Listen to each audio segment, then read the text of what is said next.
Olá pessoal, professor Juliano Ramos, um bom dia, uma boa tarde, uma boa noite a todos vocês. A vida é muito boa e sempre vai dar certo. Pessoal, nesse vídeo eu vou fazer um overview do meu ambiente de trabalho, desktop, que eu tenho utilizado nos últimos 30 dias aí, a distribuição Deepin 20.5. Existem várias discussões aí sobre o Deepin, por ser uma distribuição criada na China, se é um software que espiona os usuários.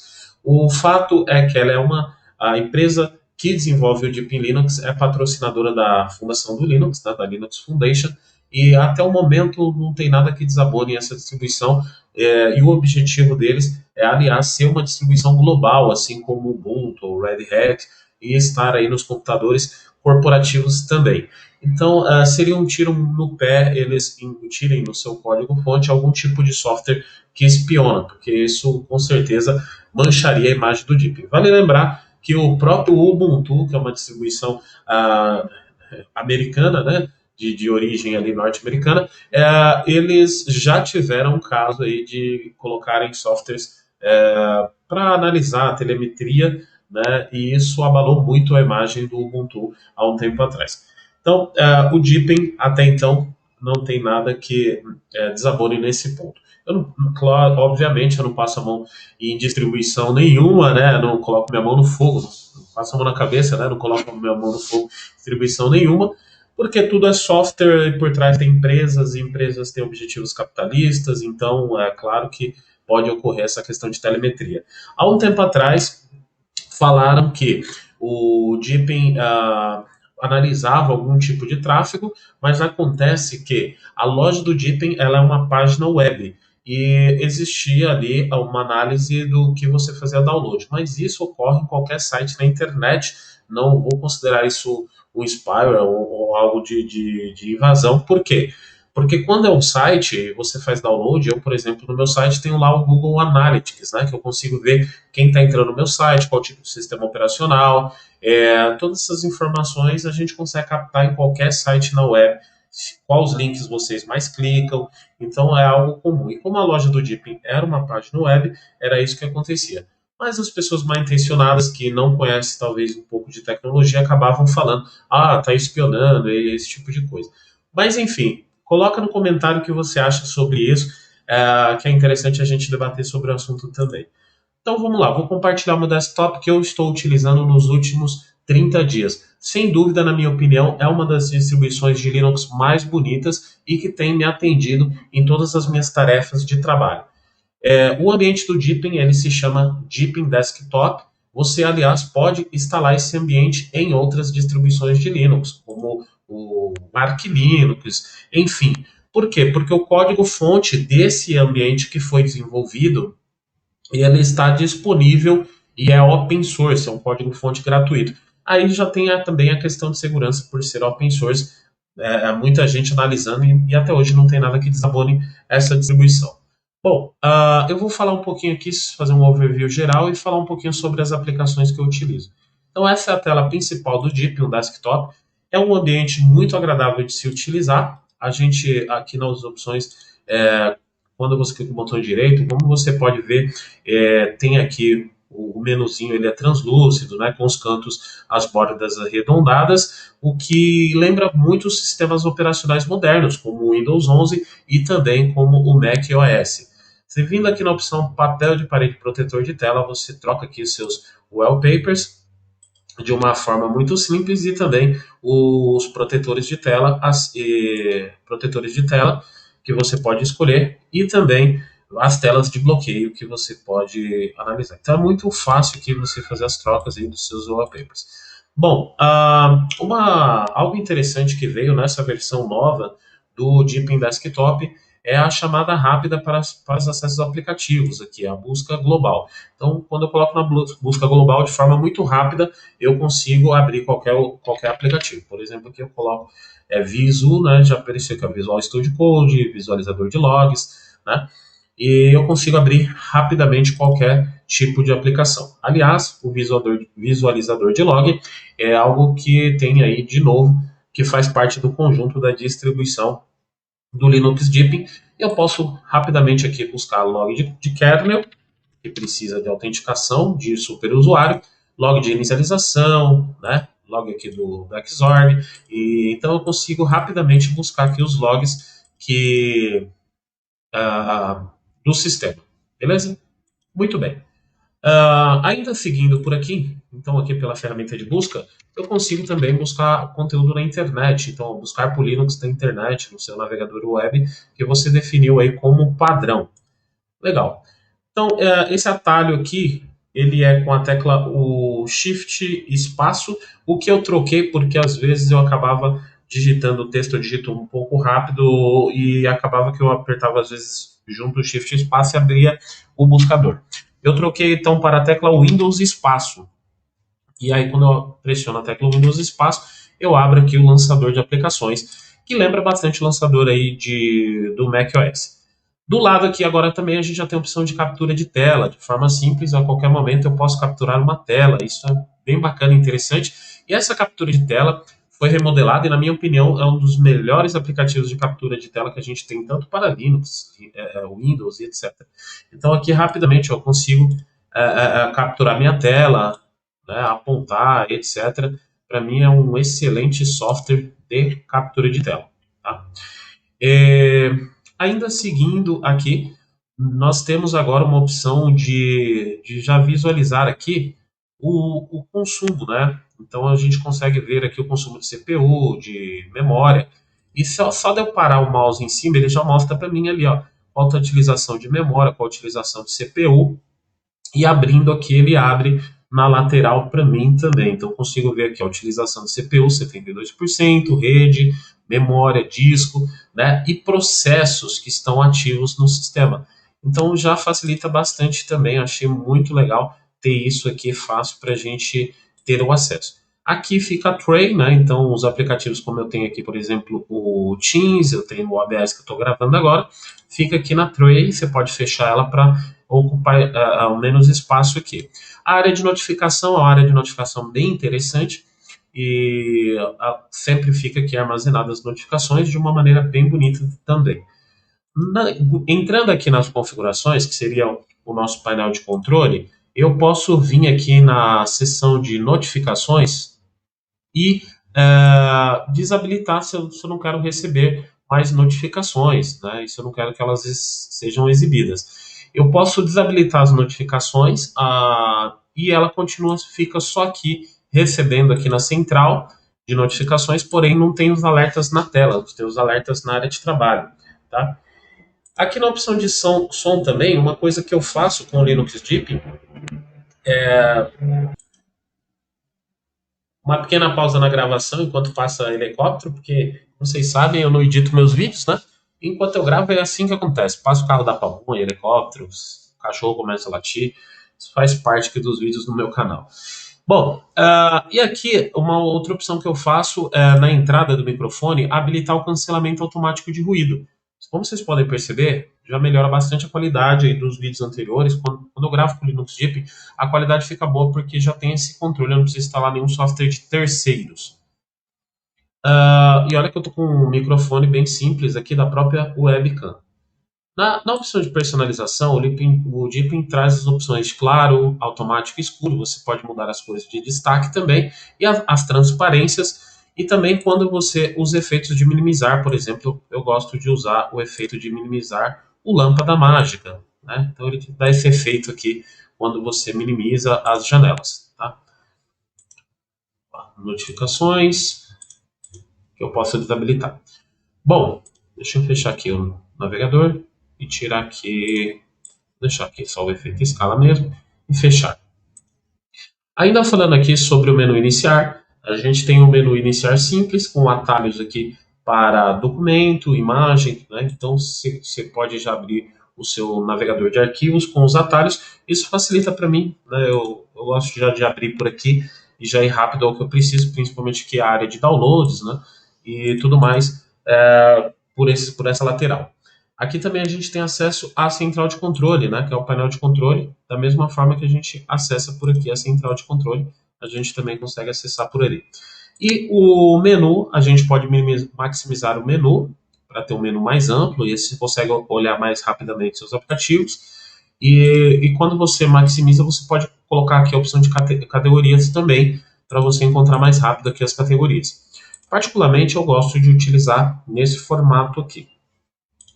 Bom, ainda falando sobre as ferramentas que compõem o Linux Deepin, a gente tem aqui uma ferramenta de calendário, que eu gostaria muito que essa ferramenta já fosse integrada, parece que nas próximas atualizações eles vão integrar aí com o calendário do Google, isso ficaria bem mais interessante, já que hoje ela não é integrada. Eu até consigo agendar eventos, mas não tem integração lá com os calendários online, o que eu acabo não utilizando. Eu utilizo muito o software de cliente de e-mail Thunderbird, porque o Thunderbird permite um plugin que dá acesso ao Microsoft 365, que eu utilizo no meu trabalho durante o dia. Então, eu utilizo o Microsoft 365 e aí existe um plugin que é uma extensão, na verdade, e você vem aqui em extensões, e aqui eu já mostro as extensões que eu utilizo. Chama Coruja para Exchange, e aí eu consigo e-mails do Exchange aqui pelo o Thunderbird. E eu utilizo o Minimize on Close, que esse Minimize on Close serve para quando eu fechar, que é algo que eu faço muito sem querer, ele não fecha, ele minimiza. Só se eu clicar com o botão direito e fechar tudo que eu vou fechar o e-mail. E como eu gosto de monitorar o meu e-mail durante todo o dia, porque eu estou trabalhando, eu deixo essa opção aqui já habilitada. Então é uma extensão, minimiza ou close, fechou, ele minimiza. Eu deixo o provedor para o Google Calendário, que é para me ter a agenda do Google, o Telegram, Web App, Web Translate para traduzir e-mails que eu recebi em outros idiomas, e o LT, corretor gramatical e ortográfico. Tá? Então essas são algumas das extensões que eu utilizo. E algo interessante é que eu já tenho o Telegram aqui, então eu não preciso instalar nenhum software de terceiro do Telegram, e como eu abro praticamente toda hora aí o Telegram para ver notícias lá, aliás, está aqui na descrição o meu Telegram aí, né? Então hoje, ó, aqui o nosso Telegram, tem mais de 1.200 pessoas, está bem interessante aí, bastante dúvidas das pessoas tirando sobre Linux, né, dúvidas no geral, então vale a pena você participar aí do nosso Telegram, pega o link aqui na descrição e entra lá que com certeza você vai gostar bastante. E eu utilizo ele no Thunderbird, fica a dica aí para vocês, é algo interessante se você utiliza o Thunderbird inteiro, já deixa o Telegram ali que você consegue monitorar as suas mensagens do Telegram sem precisar de um aplicativo adicional. Além disso, não utiliza tanto consumo de RAM, você deixando ele já no Thunderbird aí, do que você utilizando um app que acaba utilizando bem mais consumo de RAM. Bom, o ambiente também permite a gente utilizar a função multitarefa, ou seja, abrir vários ambientes desktop, e é uma função bem interessante porque a gente pode trabalhar com vários ambientes desktop, né? Algo que é bastante comum nos dias de hoje. Ainda sobre as aplicações que eu utilizo no meu dia a dia, né? Eu utilizo bastante o Visual Studio Code. Estou editando um livro novo, né? Na verdade, eu estou revisando a primeira edição do meu livro, que é o livro Guia Prático do Servidor Linux pela editora Casa do Código. Então, eu utilizo para fazer essa edição o VS Code. Está renderizando ali a página do GitHub, eu vou digitando no Git já com o meu repositório. Então, as extensões que eu utilizo aqui no meu VS Code são extensões simples. Eu utilizo a GitHub Request, né, para já fazer, enviar e receber as atualizações lá para o GitHub. Eu tenho um Markdown Editor, que seria uma ferramenta gráfica para Markdown, que eu não utilizo tanto. Markdown Preview GitHub, para ver aqui, enquanto eu digito o código em GitHub já saindo aqui. O idioma em português e o Visual Studio Code Shell Snippets, que traz algumas ferramentas para quando eu estou digitando scripts em Shell, que é bem interessante. Então aqui, por exemplo, essa ferramenta, vou mostrar para vocês, que eu falei, que é o Markdown Editor, ele permite abrir um texto em Markdown no formato aqui de um editorzinho de texto. Então, se você tem dificuldade com o Markdown, você pode utilizar aqui, ó, com as ferramentas gráficas aqui para você ir digitando ali o código. Aí ele vai colocando o código para você. Então, fica bem fácil também se você tem essa dificuldade com Markdown. como tenho uma tranquilidade com o Macau, eu acabo não utilizando tanto essa ferramenta. No caso aqui, para quando eu vou fazer algum script em Shell Script, então, deixa eu abrir aqui uma pasta aqui de teste. Documentos, vou voltar aqui, podendo ter aqui Shell Script, que eu uso para aula. Eu vou abrir aqui uma pasta aqui de Shell Script. E eu gosto também de utilizar aqui o Visual Studio Code para mexer com a codificação em Shell, porque ele traz a sintaxe e também traz um terminal aqui embaixo. Então aqui um exemplo aqui com essa extensão que é esses snippets aqui do Visual Studio Code Shell. O interessante é quando você vai digitar o código, por exemplo, você vai fazer um case aqui, né? Era um exemplo que eu estava fazendo quase agora. Eu vou fazer um case e aí eu consigo já ter aqui, ele vai preencher no código automaticamente para mim. Então, case, se eu clicar aqui, ó, ele já traz aqui um exemplo do código que eu posso utilizar. Então, a mesma funciona para outros comandos, como um if, por exemplo, ele vai trazer ali também como seria a condição, né? E as opções a seguir. Então, um exemplozinho bobo que eu fiz aqui, e aí você abre no terminal, ele já vai abrir direto ali, e aí a gente consegue utilizar ali, ok? Muito bem, então aqui um exemplo de algumas aplicações que eu utilizo aí para Shell, para o editor do livro. Para e-mail, eu disse para vocês, eu utilizo o Thunderbird. O Midterm é uma ferramenta excelente que eu utilizo para aula. Então, por exemplo, eu tenho um curso completo aqui do Red Hat RHCSA.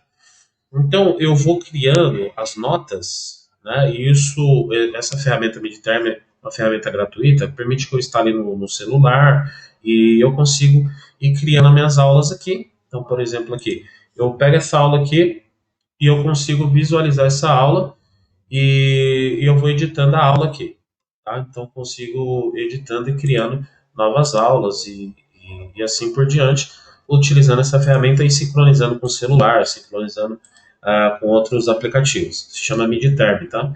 Eu utilizo o GitHub Desktop e essas ferramentas, Midterm, GitHub Desktop, para logar com o GitHub, eu utilizo no formato Flatpak. Então, uma dúvida que as pessoas têm aqui, ó, o meu terminal tá um terminal bem simples. Uma dúvida que as pessoas têm é por que eu tenho utilizado o Deepin, que tem como base, por exemplo, o Debian 10, e aí as pessoas falam, mas são softwares mais desatualizados, como o OBS Studio. Alguns softwares do próprio repositório eu quase não utilizo essa loja de aplicativos do Deepin. Basicamente, eu nunca acho que abri essa loja. Então, eu instalo sempre por linha de comandos. Mas a maioria dos aplicativos, se eu for instalar via apt, né, eu vou instalar aplicativos do repositório, a maioria dos repositórios da Debian são aplicativos mais antigos. E eu tenho utilizado bastante Flatpak. Então, tudo que você precisa fazer no seu Deepin é um sudo apt install Flatpak para instalar o suporte a Flatpak. E depois, você entra lá no site do FlatHub, lá o meu já é a última versão. Aliás, o meu navegador é o Edge, que eu estou utilizando aqui no Deepin. Depois você entra no site do FlatHub, escolhe seu aplicativo. Então vou entrar aqui no site do FlatHub, escolher um aplicativo. Vamos baixar aqui o Spotify.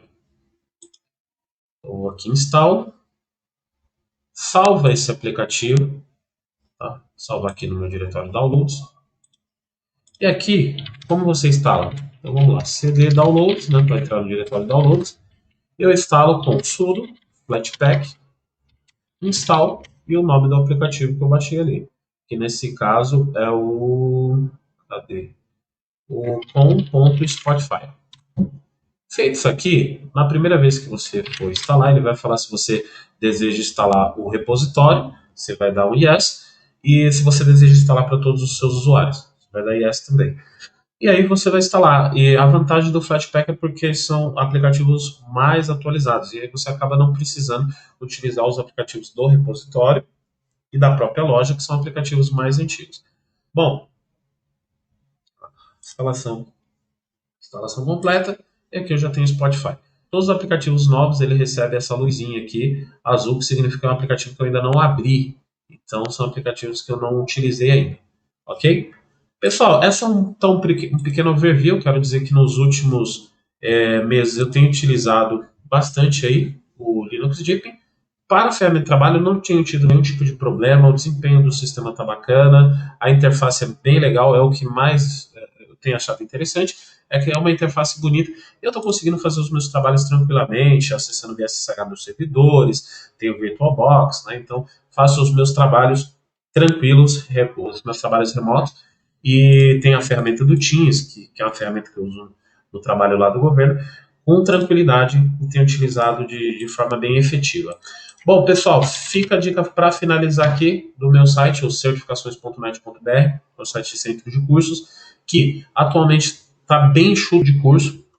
Antes nós tínhamos bastante cursos, então como você pode ver, só estou focando aqui no curso de servidor RAID e LVM, que é um curso focado aí para empresas, para quem deseja conhecer mais como funciona a nuvem, a parte de disco. Tem aqui um simulado da LPI e o curso da LPI 101. Então tá lá bem baratinho o curso da LPI 101 completo com aulas gravadas, R$ 125. E aqui tem alguns livros, né? E aqui nós temos um guia prático do servidor LPI. Você comprando esse livro e fazendo o curso, com certeza você passa na certificação e vai aprender tudo isso daqui que aborda a certificação. Então, pessoal, até a próxima. Fiquem com Deus. Vamos que vamos.